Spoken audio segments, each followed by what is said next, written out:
I don't know if I'm embarrassed or proud to say I'm finally done selling my wheat for this crop marketing year.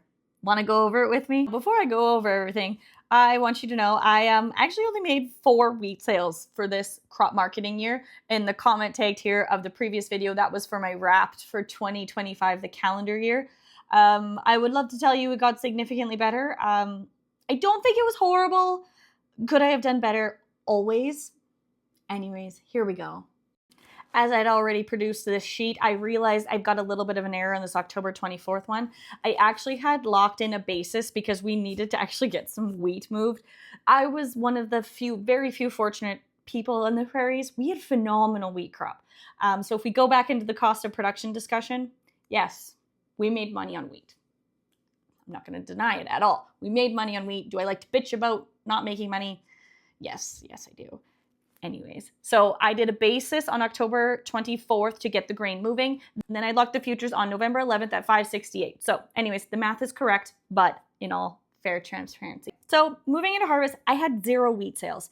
I had made a marketing plan that I fucked up on wheat. I didn't sell anything in this rally here. I had different thoughts. I thought it was going somewhere else. I totally dropped the ball. Then you start to get into this slippery slope here and you go, shit, what do I do? Now, in that meantime, I had some very clear thoughts on canola. Hindsight's 2020 because looking at the canola price now, that was kind of dumb. Anyways, that was part of my marketing plan. I oversold my canola knowing the fact that I would have bin space for the wheat. So that was the only reason I was okay with not having any wheat sales in harvest. But yes, I should have pre-sold. I got regret. Don't need to beat me up more than I beat myself up. What is going to be interesting is pay attention to the basis here versus the basis levels moving forward. So this is wheat sale 1, net price of $7.27. I also just do pretty much all of my business at one facility. I'm a huge believer in loyalty in agriculture. I think they treat me fantastic there. I do wish they could make futures only contracts. If anyone out there can hear me, please. But anyways, that's one knock that I wish that I was able to do there. But I didn't make the next sale until March 13th. Now, futures had come up quite a bit. 645 futures, a basis was $1.53. So quite similar here. Wheat exports in Canada have been quite aggressive. So my net price, I'm now $7.98. As a farmer, I tell myself I got $8 because sometimes we have to do stuff like that so we can sleep at night. Then my next sale was April 28th. Now futures were $7.08. Basis got lower. Notice that. Now my net price, that my take home as the farmer, I get $8.52. This is great. I could have sold wheat. I think the harvest low was somewhere in the high 6s, and now I've got $8.50. I gained $1.50, let's call it, on my wheat, on that particular wheat. This one here, $1. This one, not so much. This is a win on my grain storage. As much as everyone thinks I hate grain storage, I do have a fair bit of grain storage. This paid off. Now, we get into May 25th. That's where I made the last of my wheat sales. So futures were at $6.89.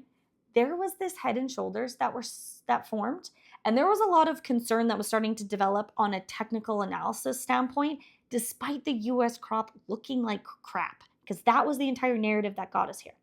Now, basis now is worse again, $1.31, so for a final net price of $8.20. What I also find super interesting is if I were to sell at today's price, spot price, it is $8.19 a bushel at this exact same location. Basis has a huge impact on wheat when we're talking what your net price looks like to the farmer. You've got your Canadian dollar also has a really large impact on it as well. So the flat price is $8.19 a bushel. Your September futures are $6.17. So your basis is a plus $2.02. This is the best basis I've seen locally all year. That's what gets to be really hard and really difficult when you don't have the ability to try different strategies and different types of contracts. I really think I love empowering farmers. I like knowledge and I like education. And I think it is our responsibility as farmers to learn these things and to use these things. And I'm going to keep bugging this company till they hear me, because one day they will.